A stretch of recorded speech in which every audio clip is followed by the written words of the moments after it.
बलियापुर नाम का एक छोटा सा गांव था। उस गांव में एक गरीब माँ बेटा रहते थे। माँ का नाम शांति और बेटे का नाम राजू था। राजू के पिता का देहांत उसके बचपन में ही हो गया था। उनका जीवन बहुत ही गरीबी में बीत रहा था और उन्हें कमाकर खिलाने वाला भी कोई नहीं था। इसीलिए शांति और उसका बेटा राजू सड़क किनारे छोटे से ठेले पर कचौरी और छोले का ठेला लगाते थे। शांति उस छोटे से ठेले पर कचौरी और छोले बनाकर बेचती थी और उसका बेटा राजू वहीं खड़ा रहता था या फिर आसपास में ही बैठा रहता था। राजू मेरे लाल, ये जो भी मैं कर रही हूँ ना, वह सब तेरी पढ़ाई के लिए है। तुझे पढ़ लिख कर बड़ा आदमी बनना है, समझा? और अपने बाबूजी और माँ का नाम रोशन करना है। हाँ माँ, मैं पढ़कर एक दिन आपका नाम जरूर रोशन करूंगा, पर क्या मैं अभी के लिए एक कचौरी खा सकता हूँ? अरे राजू, तू खा लेगा तो ये ग्राहक क्या खाएंगे? बेटा पहले थोड़े कचौरियाँ बिक जाने दो, फिर तू बाद में खा लेना बेटा। तभी एक आदमी शांति के ठेले के पास आता है। हंसते हुए ग्राहक बोलता है, अरे ओ, कचौरी वाली कैसे कचौरियाँ दे रही हो? 10 की 3 कचौरियाँ हैं साहब जी। अरे इन कचौरियों की सामग्री क्या फ्री में लाई हो? इतनी सस्ती कचौरी क्यों बेच रही हो? पेट की आग बहुत तेज होती है और हमारे ठेले से जो थोड़ी बहुत कचौरियाँ बिक जाती हैं, उसी से हमारा घर चलता है। नहीं तो हमें भूखा ही सोना पड़ेगा। और हम जैसे गरीब ठेले वाले इतनी महंगी कचौरियाँ बेचने लगे तो हमारी कचौरियाँ कौन खरीदेगा साहब? अच्छा ठीक है, 20 रुपये की दे दो, मगर अभी मेरे पास पैसे नहीं है। इसके पैसे मैं कल तुम्हें दूंगा। साहब जी, उधारी में उम्मीद दिखती है, पर इसे पेट नहीं चल सकता, इसीलिए मैं आपको उधारी नहीं दे सकती। गुस्से में तमतमाए हुए ग्राहक वहां से चला जाता है। तब राजू माँ से पूछता है, माँ, आज कितनी की बिक्री हो गई? बेटा हमारी कचौड़ियाँ इतनी तो बिक ही गई हैं जिससे कि कल हमारा ठेला लग जाए। माँ, मैं बड़ा होकर तुम्हारे लिए एक बड़ा होटल खोलूंगा और तुम्हारे आगे सब काम करेंगे और तुम वहाँ की मालकिन होगी माँ। अरे मेरे लाल, मेरे लिए होटल के बाद में खोलना, पहले तो तू पढ़ाई कर ले। तेरी पढ़ाई ही मेरी दौलत है, वही मेरे लिए मेरी असली कमाई है।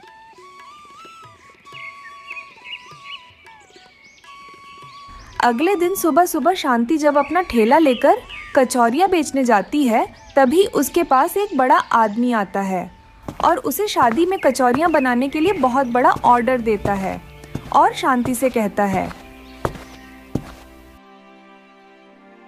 सुनो शांति, कल मेरी बेटी की बारात आने वाली है और तुम्हारी कचौरियाँ बहुत ही खश्ती और कुरकुरी होती है, साथ में बहुत ही स्वादिष्ट भी। मैं मेरी बेटी की शादी के लिए तुम्हें 400 प्लेट का ऑर्डर देता हूँ। ये सब तो ऊपर की चीजें हैं मालिक, आपने तो मुझ पर बड़ा उपकार किया है। ये तो मेरे जीवन का सबसे बड़ा ऑर्डर आज मिला है। अरे शांति, ये कोई एहसान नहीं है, सब तुम्हारी मेहनत का फल है जो आज तुम्हें मिल रहा है। बस मेरी नाक मत कटने देना, बारातियों के सामने सब अच्छे से तैयार करना।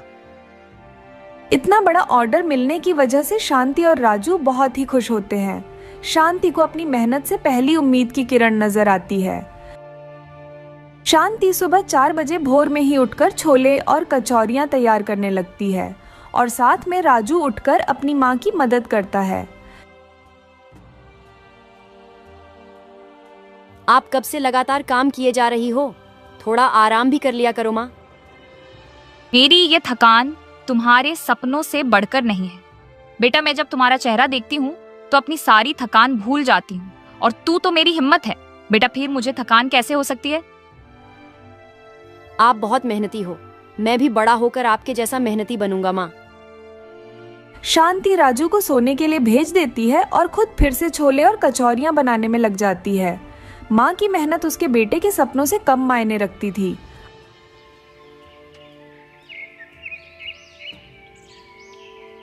अगले दिन जब शांति बाजार में अपने ठेले को लगाती है, तभी उसके पास फिर से वही आदमी आता है और खुश होकर शांति से कहता है, वाह शांति, तुम्हारे छोले और कचौरियां तो बहुत ही स्वादिष्ट बनी थीं। सभी बाराती तारीफ करते नहीं थक रहे थे। वाह, बहुत अच्छे। आपका बहुत बहुत धन्यवाद मालिक, आपकी बेटी की शादी बहुत अच्छी रही ना? हाँ, शांति बहुत बढ़िया रही, बहुत बढ़िया।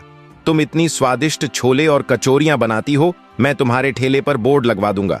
इससे लोग तुम्हारे छोले और कचौरियाओं के बारे में जानेंगे। आपका बहुत बहुत धन्यवाद जो आपने मुझ गरीब के लिए इतना सोचा। आपका यह एहसान मेरी जिंदगी बदल देगा। शांति, मेहनत करने वालों को तो भगवान भी कभी निराश नहीं करते। बस तुम इसी तरह मेहनत करती रहो। पहली बार शांति के लिए किसी ने अच्छा सोचा था। यह बातें सुनकर शांति को अपने आप पर गर्व महसूस हुआ। शांति बाजार से ठेला लेकर घर वापस आ जाती है और राजू माँ को देखते ही बहुत खुश हो जाता है। मैंने आपके लिए एक तोहफा रखा है। तोहफा? कैसा तोहफा बेटा? ये तू क्या बोल रहा है? ये देखो, मेरे हाथ में क्या है। मैं स्कूल की प्रतियोगिता में पहले नंबर पर आया हूँ। देखो माँ, ये इनाम आपके लिए है। राजू बेटा, बड़ा भोला है तू। ये इनाम बहुत ही अनमोल है और ये सब तुम्हारी मेहनत का फल है। नहीं माँ, यह सब तुम्हारी वजह से है और तुम जो मेहनत करती हो वही मेरी ताकत है। शांति राजू की भोली भाली और मीठी बातें सुनकर खुश होती है और राजू को गले से लगा लेती है। माँ और बेटे के रिश्ते में प्यार और त्याग का अनमोल बंधन था।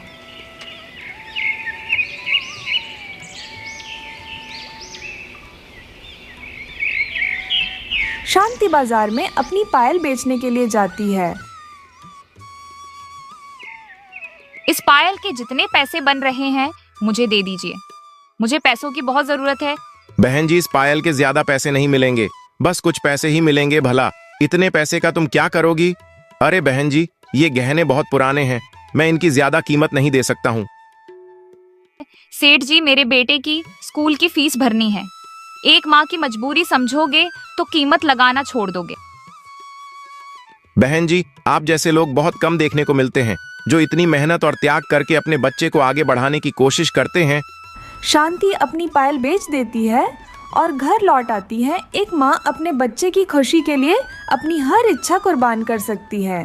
शांति घर जाती है और राजू अपनी माँ को थका हुआ देखता है। माँ, आप इतनी थकी थकी क्यों लग रही हो? हाँ बेटा, थोड़ी तो थक ही गई हूँ, पर मैं जब तुझे स्कूल जाते हुए देखती हूँ ना, तो मेरी सारी थकान दूर हो जाती है। माँ, मैं तुम्हें एक दिन इतनी खुशी दूंगा और तुम्हें कभी भी कोई काम नहीं करने दूंगा। बस बेटा, भगवान करे कि वह दिन जल्दी ही आए। मैं अपने जीवन में तुम्हारे साथ तुम्हारे सपनों को पूरा होते हुए देखना चाहती हूँ। शांति की सारी उम्मीदें उसके बेटे के सपनों में छुपे हुए थे। शांति बाजार में ठेला लगाकर अपने ठेले पर कचौरी और छोले बना रही थी, तभी अचानक बारिश शुरू हो जाती है। बारिश की वजह से ठेला गिला हो जाता है और सारे ग्राहक जल्दी जल्दी वहां से जाने लगते हैं। शांति छाते को ओढ़कर ही कचौड़ियां तलने लगती है। माँ, इस बारिश ने तो हमारा सारा सामान गिला कर दिया और हमारे सारे ग्राहक भी चले गए। अब हम क्या करेंगे? बेटा, बारिश आती है तो आसमान भी झुक जाता है, पर बादलों के पीछे सूरज छिपा होता है। वैसे ही हमें हिम्मत नहीं हारनी चाहिए। बेटा, असली स्वाद तो बारिश में भीगी मेहनत का होता है। तुम देखना, ग्राहक जरूर आएंगे। तभी एक औरत शांति के पास आती है। अरे बहन, तुम इतनी भारी बारिश में भी छाता ओढ़कर कचौरियां तल रही हो। बहन जी, मजबूरी में इंसान काम नहीं करता, अपने सपनों को जीता है। अरे बहन जी, तो मुझे भी अपने सपनों का हिस्सा बना लीजिए। बहन जी, मुझे 25 प्लेट छोले और कचौरियां दे दीजिए। मेहनत और भरोसे की बारिश हर मुश्किल को छोटा बना देती है।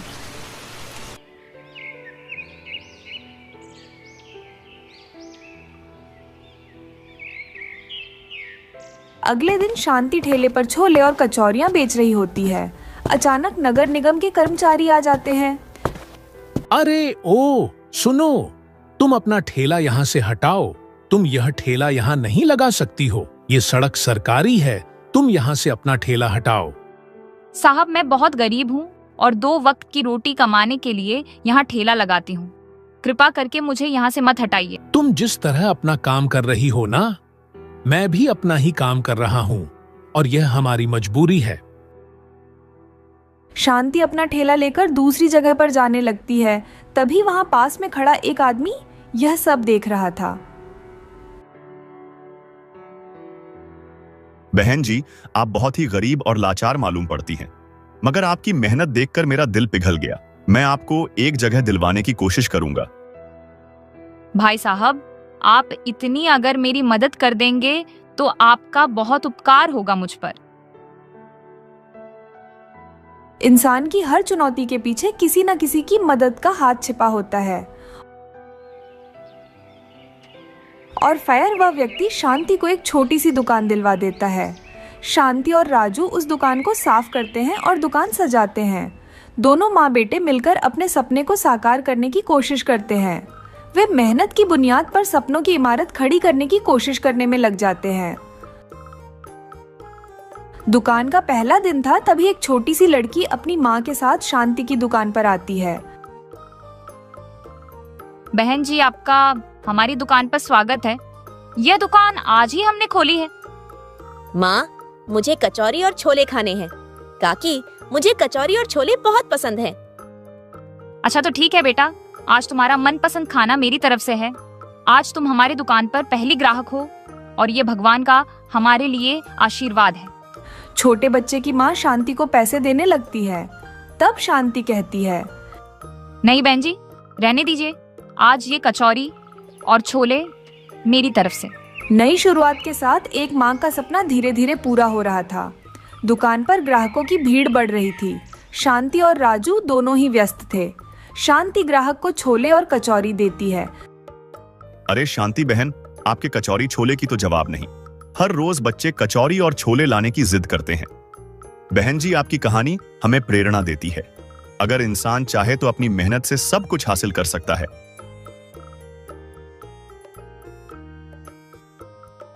अरे शांति, तुम तो इस तरह की मशहूर छोले और कचौरी वाली बन गई हो। मुझे तुम पर गर्व है कि तुम्हारे पीछे कोई सहारा ना होते हुए भी तुम किसी पर निर्भर नहीं हो और एक अकेली औरत होकर अपना हर काम कर लेती हो। तुमसे लोगों को प्रेरणा लेनी चाहिए। शांति, तुम्हारे कचौरी छोले तो अब पूरे शहर में मशहूर हो गए हैं।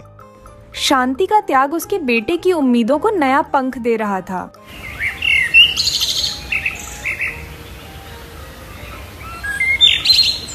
कुछ साल बाद राजू अपनी पढ़ाई और मेहनत से एक बड़े कॉलेज में दाखिला ले लेता है। शांति का त्याग और राजू की मेहनत ने उनकी जिंदगी को एक नई दिशा दी। पड़ोस के सारे लोग अब शांति और राजू की तारीफ करने लगे। बेटा, आज तुम्हारा एडमिशन लेटर आ गया। इससे मैं बहुत ही ज्यादा खुश हूँ। माँ, आज मैं जिस भी पायदान पर हूँ, यह सब आपकी मेहनत और बलिदान का नतीजा है। मैंने तो सिर्फ आपकी उम्मीदों पर चलने की कोशिश की है। माँ, आपकी सीख मेरी सबसे बड़ी ताकत है। बेटा, मेरे सपने तो तभी पूरे होंगे जब तू एक बड़ा आदमी बनेगा। पर बेटा, तू मेहनत करना कभी मत छोड़ना। राजू पढ़ लिखकर एक अच्छी नौकरी ले लेता है और वह शांति को अपने फैसले के बारे में बताता है। माँ, मैंने ये फैसला किया है कि मैं इस दुकान को और बड़ा करूंगा। तुझे नौकरी मिल गई है तो तू उसे क्यों छोड़ना चाहता है? माँ, इस दुकान में हमने एक नई जिंदगी दी और अब इस दुकान को मैं हमारी पहचान बनाना चाहता हूँ। मैं तो तुम्हारी बातों से हमेशा ही प्रभावित हुई हूँ, इसीलिए मैं तुझे नहीं रोकूंगी। राजू और शांति की कड़ी मेहनत और संघर्ष ने उन्हें समाज में एक नई पहचान दिलाई।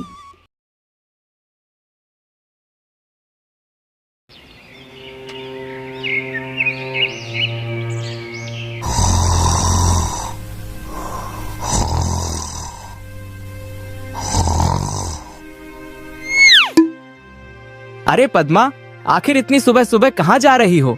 मैंने आपसे कितनी बार कहा है कि मैं सुबह जब कहीं जाऊं तो आप मुझे टोका मत करो। क्या आपको दिखाई नहीं देता कि मैं फूल तोड़ने जा रही हूँ? क्या मैं जानता नहीं हूँ? तुम्हारा फूल तोड़ना मतलब पेड़ों की डालियां तोड़ना।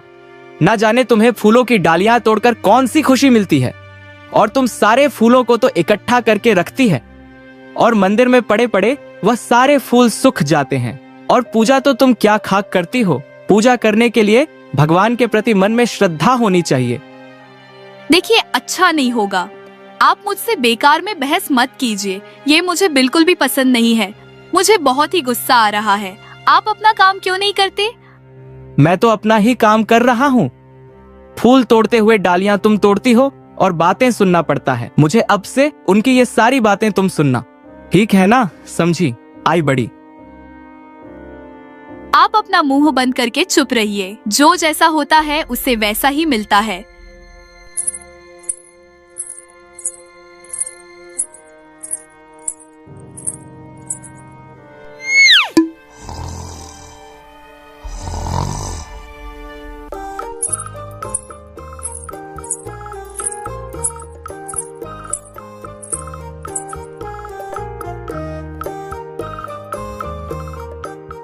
आज मैं एक भी फूल नहीं छोड़ूंगी, सारे फूल तोड़ लूंगी। देखती हूँ मुझे कौन मना करता है। पहले लकड़ी से इस डाल को नीचे झुकाती हूँ। अरे कौन है? पद्मा है क्या? मैं तो जानती ही थी, तेरे अलावा और कौन इस तरह के काम करेगा। अरे फूल तोड़ रही है या पेड़ से कुश्ती लड़ रही है? गंगा भी तो फूल तोड़ती है, पर वह तुम्हारी तरह फूलों की डालियां तो नहीं तोड़ती। सुबह सुबह चिल्ला क्यों रही हो? बस गंगा गंगा गंगा। अरे गंगा के अलावा कुछ दिखता भी है तुम्हें? आई बड़ी। हाँ, नहीं दिखता? तेरे फूल तोड़ने के बाद बगीचे का जो हाल होता है उसे गंगा ही आकर ठीक करती है। अरे ये तुम क्या कर रही हो? सारे फूल तोड़ लेगी क्या? कुछ हमारे लिए भी तो छोड़ दे। क्यों, क्या हुआ? गंगा को पैसे देकर बाजार से फूल मंगवा लेना। अरे ये तेरा पेड़ है या मेरे घर का पेड़ है? दुष्ट औरत। क्या दुष्ट औरत? तुमने मुझे दुष्ट औरत कहा। कल तो मैं तुम्हारा पेड़ ही काट डालूंगी। देखती हूँ कौन मेरा क्या बिगाड़ लेता है। पद्मा, अरे ओ पद्मा, नदी पर पानी लाने नहीं चलोगी क्या? ओ पद्मा, सुन नहीं रही हो क्या?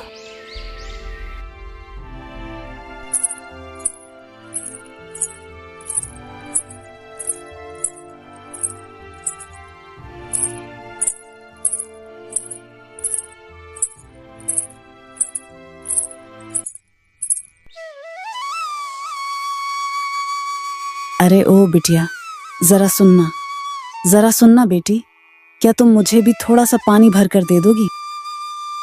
क्यों, क्या तुम अपना काम खुद नहीं कर सकती हो? अरे बेटा, मेरी बहुत उम्र हो गई है, ठीक से चल नहीं पाती हूँ, घुटनों में दर्द होता है। पानी कैसे भरूं? तुम ही थोड़ा सा दे दो। हाँ, तुम्हारी उम्र तो हो ही गई है, तो क्या हमसे पूछकर बूढ़ी हुई थी क्या? और हम क्या तुम्हारा यहाँ काम करने बैठ जाए? हमारे खुद के घर में काम नहीं है क्या? अगर तुम बूढ़ी हो गई हो तो हमें उससे क्या? पद्मा, तुम ये क्या बोल रही हो? वह एक बूढ़ी औरत है, हमें उनकी मदद करनी चाहिए। तुम चुप रहो और सुनो, हम तुम्हारी नौकरानी नहीं है, समझी तुम, जो तुम्हें पानी भर भर कर पिलाए। अपना काम खुद करो, वरना वहीं बैठी रहो।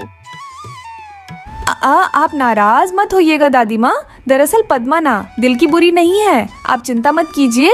दादी माँ, मैं आपके लिए पानी भरकर लाती हूँ।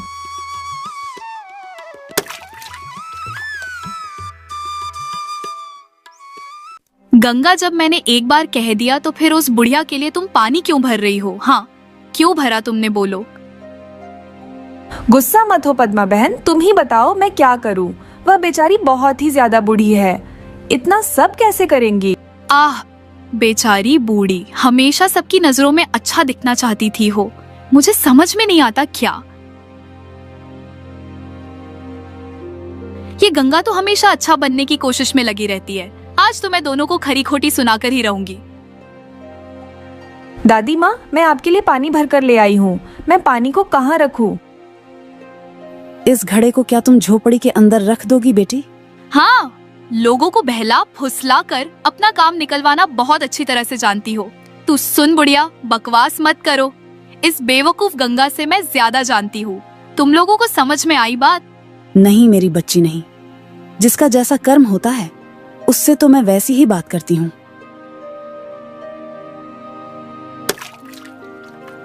ये क्या दादी, अम्मा इतने सारे घड़े? क्या? देखूं देखूं देखूं, अरे हटो ना, मुझे भी देखना है। जरा देखूं तो। अरे बाप रे, ये तो सोने का घड़ा है। अच्छा दादी माँ, आपने अपने घर में इतने सारे घड़े क्यों रखे हैं? अभी भी नहीं समझी? अरे मूर्ख गंगा, तेरे जैसों को बहला फुसलाकर इसने इतने सारे घड़े जमा किए हैं।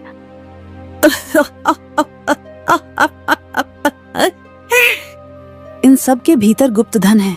हाँ, गुप्त धन। दादी माँ, आप भी ना मजाक मत कीजिए। बताइए ना, आखिर आपके घर में इतने सारे घड़े क्यों रखे हुए हैं? अरे पगली, मुझे घड़े जमा करने का शौक है। इसी से मुझे खुशी मिलती है। अच्छा, इतनी खुशी तो मुझसे देखी नहीं जा रही है। मैं सिर्फ इन घड़ों को इकट्ठा ही नहीं करती हूँ, अगर किसी को जरूरत हो तो उसे भी देती हूँ, जिससे मुझे और खुशी मिलती है। किसी की मदद करके मुझे बहुत आनंद मिलता है। तो क्या अगर मैं भी मांगू तो तुम क्या मुझे भी दोगी? क्यों नहीं दूंगी बेटा, तुम्हें भी जरूर दूंगी। पर मैंने तो तुम्हारे लिए पानी ही नहीं भरा, क्या तुम दोगी? अरे तो क्या हुआ? क्या हुआ? बोलो। तुमने तो अपना काम किया, अब मैं अपना काम करूंगी, ठीक है? मुझे तो वह सोने का घड़ा बहुत ही पसंद है, वो घड़ा मुझे दे दो। ठीक है बेटा, जब तुम्हें जरूरत होगी तब मैं यह घड़ा तुम्हें जरूर दे दूंगी। तुम्हें कैसे पता कि अभी मुझे घड़े की जरूरत नहीं है? बेटा, तुम्हारे हाथों में वह पानी से भरा हुआ घड़ा तो है ना? तो फिर एक और घड़ा लेकर क्या करोगी? अच्छा, इसका मतलब मेरे पास यह घड़ा नहीं होना चाहिए।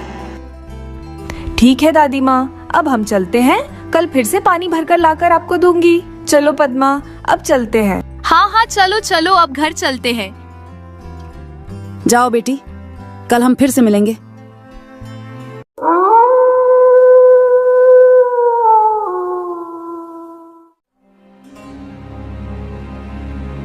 कैसे भी करके कल वह मुझे सोने का घड़ा चाहिए ही चाहिए, मगर कैसे होगा?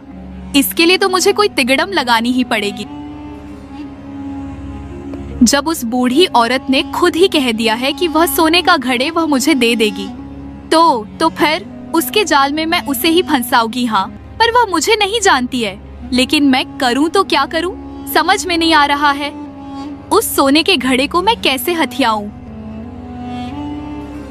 ओहो, और कितनी देर तक रात को ऐसी ही बाहर बैठी रहोगी? हाँ, चलो चलो, चलकर सो जाओ। मैं क्या करूंगी, यह तय करने वाले आप कौन होते हैं? जाइए जाइए, जाकर सो जाइए, मुझे मेरे हाल पर छोड़ दीजिए। बड़े आए, जब देखो तब मुझे परेशान करने चले आते हैं।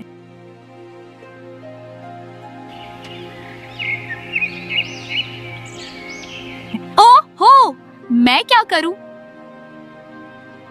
अच्छा, मिल गया उपाय। कल गंगा को पता चलेगा कि बेवकूफ हमेशा धोखा खाते हैं। मजा आ गया, अब बस कल सुबह होने का इंतजार है।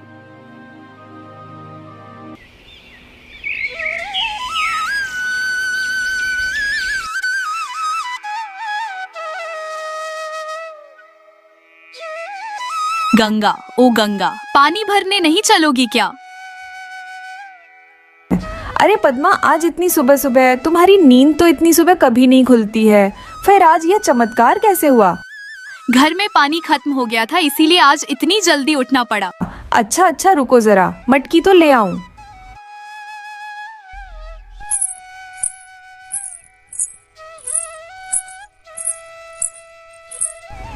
अरे ओ पद्मा, इतनी जल्दी जल्दी क्यों चल रही हो तुम? अरे घर पर बहुत सारे काम पड़े हैं और पानी भरकर जल्दी जल्दी वापस भी आना होगा। तुम भी जरा जल्दी जल्दी चलो।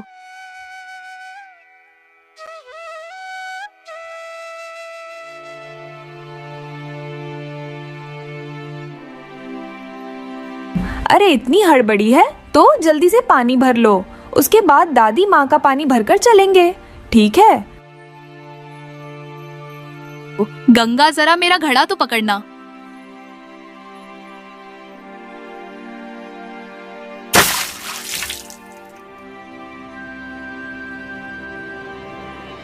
ओई माँ, गंगा, तुम्हें कहीं लगी तो नहीं?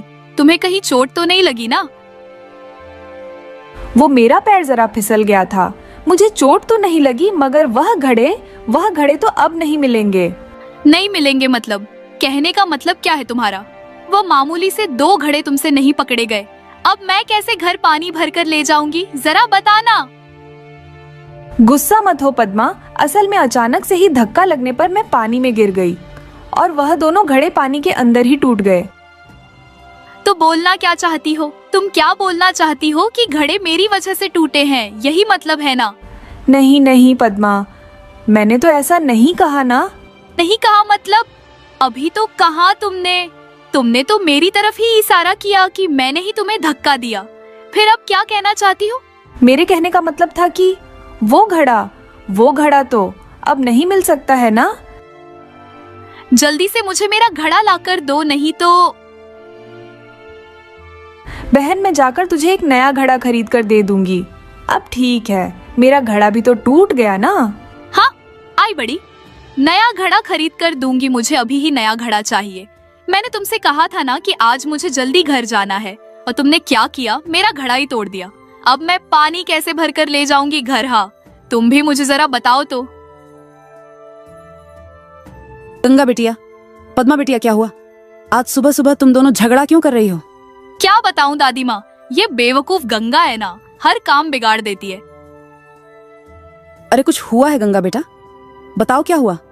क्या बात है बेटा? गंगा कुछ बोल क्यों नहीं रही हो?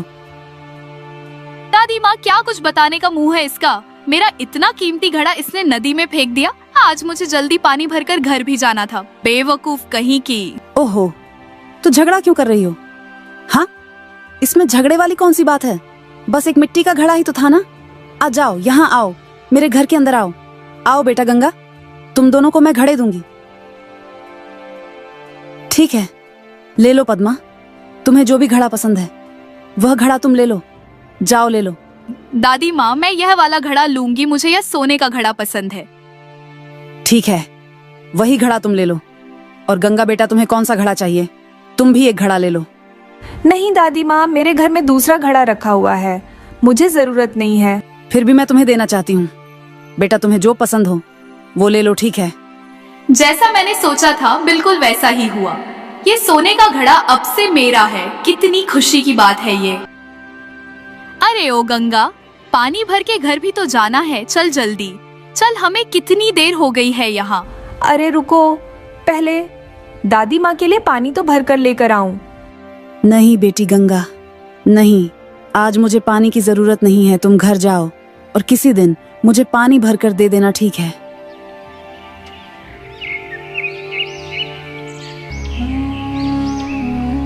अब पानी फेंककर इस घड़े को पिघलाकर मैं गहने बनवाऊंगी। गहने बनवाऊंगी मैं, बहुत सारे गहने। मुझे बहुत खुशी हो रही है।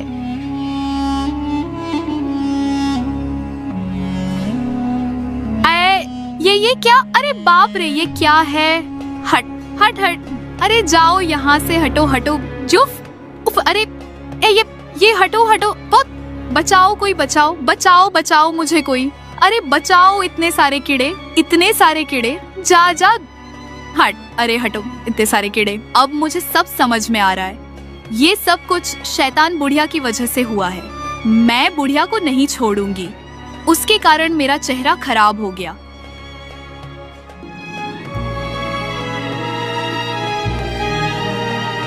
अरे ये क्या? वो घर कहाँ गायब हो गया? वो बुढ़िया कहाँ गई?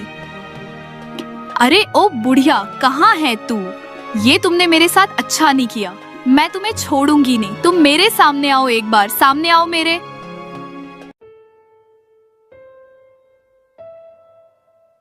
क्या हुआ पद्मा बेटी? मुझे याद कर रही हो क्या? मैंने कुछ नहीं किया पद्मा बेटी, मैंने कुछ नहीं किया। अरे ओ बुढ़िया, मैंने तुम्हारा क्या बिगाड़ा था? तुमने मेरे साथ ऐसा क्यों किया? बताओ मुझे। मैंने कुछ नहीं किया पद्मा बेटी, मैंने कुछ नहीं किया। तुमने नहीं किया तो किसने किया बताओ? वो घड़ा मुझे तुमने दिया था। हाँ, मैंने दिया था, लेकिन तुमने उसे चुना था बेटी। वह कोई मामूली घड़ा नहीं था। वो सारे घड़े कर्म के घड़े थे। जिनका जैसा कर्म होता है वो घड़ा उन्हें वैसा ही फल देता है। तुम झगड़ालू हो, लालची हो, और तुमने खुद अपना भाग्य चुना। इसीलिए तुम्हारी ये हालत तुम्हारे कर्मों के रूप में हुई है। अभी भी वक्त है बेटा, सुधर जाओ। सुधर जाओगी तो खुद ही सब ठीक हो जाएगा। इसीलिए इंसान को हमेशा अच्छा काम करना चाहिए। और गंगा का क्या? क्या उसे कुछ भी नहीं मिलेगा? मिलेगा मेरी बच्ची, जल्दी मिलेगा। उसे भी उसके कर्मों का फल अवश्य मिलेगा। अब ये पानी किसी और घड़े में रख देती हूँ। अरे वाह, इतने सारे सोने के सिक्के। शुक्रिया दादी माँ, ये सब आपने किया है, मुझे पता है। शुक्रिया दादी माँ।